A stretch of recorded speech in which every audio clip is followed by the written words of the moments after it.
History from Compass Box. This is a blended malt, not a blended whiskey, from the sort of craft artisanal blenders at Compass Box, known to sort of push the envelope, and there may be some real value here for a blended malt with this type of focus. Stay tuned for the rest of this video to find out. My whiskey journey has taken me to Scotland and back. I've explored whiskey education, tastings, and distilleries from Islay to Speyside. And now my journey continues here, with you, on Whiskey Whereabouts. So Compass Box has made a real name for themselves as blenders, but they're coming at blended whiskey with a really sort of artisanal, very transparent approach, bringing in that sort of craft focus, the type of specs that we like to see. And here we are with a blended malt, 46%, no chill filter, no color added. So what's the difference between a blended malt and a blended whiskey? The blended whiskeys that you were thinking of, the Johnny Walkers, they have malt whiskey, like single malt, from all sorts of distilleries, but they also have grain whiskey that is mixed into that vatting. But a blended malt only has malt whiskey, no grain whiskey. So since we're reviewing Spice Tree, we have to tell the Spice Tree story. It's in every review, in every video. Very briefly, when they first introduced this whiskey, they had an approach to achieve the exact flavor profile they wanted by sort of what they described as an avant-garde process, by taking staves from European French oak casks and putting them inside the cask with the spirit while it's aging to infuse some of that flavor. And the Scotch Whisky Industry Authorities, the SWA, stepped in and said that's a no-go, that crosses the line for our various rules. The point of this story, and the reason it always comes up, is that Compass Box is looking to push the envelope. They're looking to achieve flavor, they're looking to innovate, all commendable. Compass Box maintains a very transparency forward approach. So if you go to the website, you can look up each of the different whiskeys that are offered, and there is a downloadable PDF with some very detailed information about what is going on in each of the blends. And that's why we know exactly what whiskeys have gone into this blend and the type of casks they were aged in. So let's check it out, and when we look at the listing, we'll see a discussion of the Highland proprietary blend that is being used for the Spice Tree by Compass Box, and that recipe has changed over time. So this is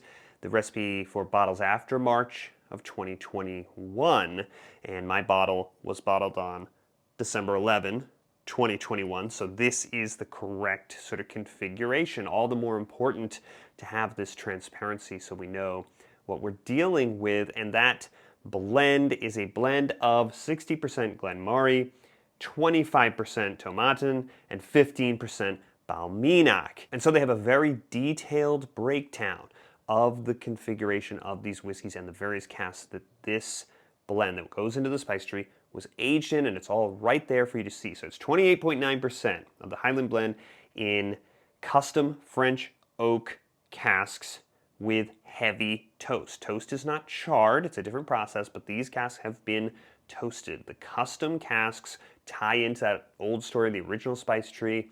The solution to not being able to place the staves in the casks was to use the side staves from an American oak cask and then put heads from French oak casks on top and bottom of the cask. That way they got that influence in with the other wood that they wanted to use. So that one is the heavy toast. Then it's 24.5% of the same blend of whiskeys in the same casks, this time medium toast.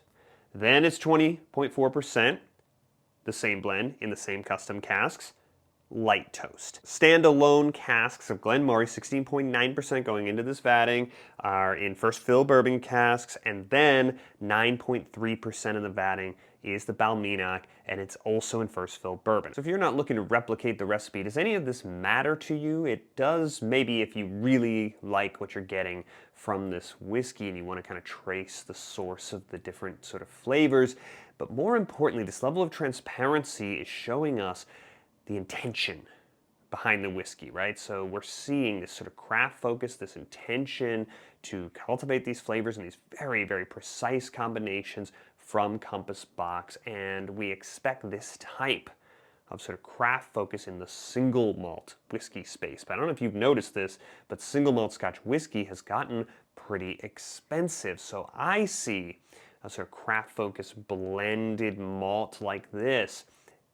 There's a real opportunity to sort of fill the space where we're getting some of the quality single malts are kind of getting priced up. I paid less than $65 for my bottle of this whiskey. It's not age statement whiskey, it's blended malt, but it's got the other specs. And the question that we have to answer is, does it measure up? Okay, so we're gonna go in on the nose neat, and it lives up to the name, certainly has the spice aspect to it. It's a real honey, and there's a real citrus sort of floating over that sticky sweet orange citrus, and then sort of a clove really to set it off. So I'm getting some real some sherry spices. I'm not getting the sherry nose. I'm not getting the sweeter, sort of stickier parts of it, but I am getting sort of cinnamon nutmeg corner of the baking shelf. And there's another sort of fruity element. Peach, sweet. Real sweet, sort of peachy fruit element. Okay, going in on the palate. First thing that jumps out is it really has a sort of black pepper kind of spicy element. Very nice. And when I taste a blend, I'm often looking for, is it really thin mouthfeel, and how's the finish? Does it feel diluted? Does it feel watered down? This is a really nice, oily sort of mouthfeel. There is an oakiness to it. It is not bitter though. I'm not getting all that sort of tannin bitter, but that nice rounds it out. There's also a nuttiness, very satisfying, and there is a sweet element, pretty sweet, like red chewy candy sweet. Pretty sweet and nicely offset by those other flavors. All right, so let's go back in on the finish. Neat. Honey, vanilla. It has that black pepper running through it. There is a little bit more of that baking spice, a little bit more of that cinnamon kind of lasting sort of on the tongue. A little tiny ping of that sort of oak bitter, not very much, just a little, nicely offset by all that creamy sort of sweetness. I would say the finish is short to bordering on medium. It does not just disappear and vanish away into thin air like a lot of blended whiskey finishes do. Okay, so I definitely do want to try this with some water. It is 46%, it's not that hot, but the founder of Compass Box, the blender, John Glazer, I believe that I read that he recommends the spice tree with water, and I'm gonna see why.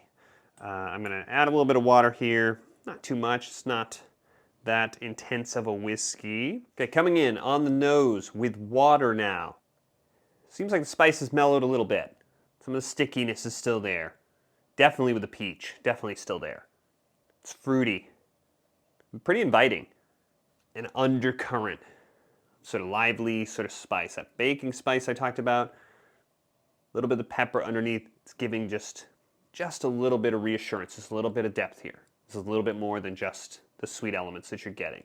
Pretty inviting. Mouthfeel hasn't sort of totally disappeared. That's good. It does have a sweetness. There is something going on here with the water, the sort of sweeter, fruity sweetness that I had, as distinct from some of the oakiness and from the spice. It seems to be merging together a little bit and not vanishing or muddled, but it's a little bit more chocolatier now. It's almost bordering on a mint chocolate. It's pretty satisfying. There is that element pulling at you with that slight pepper, slight spice, but it is feeling a little bit rich with the sweetness rather than sort of distinct on the palate. So now with the finish with the water. Well, the water didn't drown the finish. It's still there, and a lot of the same elements are there, that honey vanilla. I'm getting some of the oak, I'm getting some of the spice. It's staying with me. It is a very drinkable sort of whiskey. Neat. It doesn't really have much heat to it, but with the water, it's really, really easy to drink. And there's still plenty of sort of flavor, rich flavor, sweet flavor, pretty satisfying with the water. So where do we come out with this bottle? I find that since I've had this bottle, and you can see the level, it's almost halfway down, this is a bottle that I will reach for when I just want to have a whiskey while I'm watching the ball game or I'm sitting on the deck or something. It's just a really drinkable whiskey to have on the shelf, and I think it serves that purpose of having the level of quality that you want from that type of whiskey. My bottle was just over $60. At this price point, there are single malts out there that will serve the same purpose. This blended malt is really bringing the sort of craft focus, and it's really bringing a sort of feel, a vibe that's like, that's sweet with a little bit of depth and richness. Nothing off, nothing too abrasive, nothing challenging. Anybody could find this whiskey approachable, so I think it really serves that purpose. 3.5 glass whiskey. At this sort of price point, to have this type of whiskey on the shelf, to reach for it. And if you enjoyed this review, you enjoyed this video, I'd love it if you subscribe. You can do so pressing this button right over here so you don't miss any of the videos we have coming in the next few weeks. I'll see you on the next one.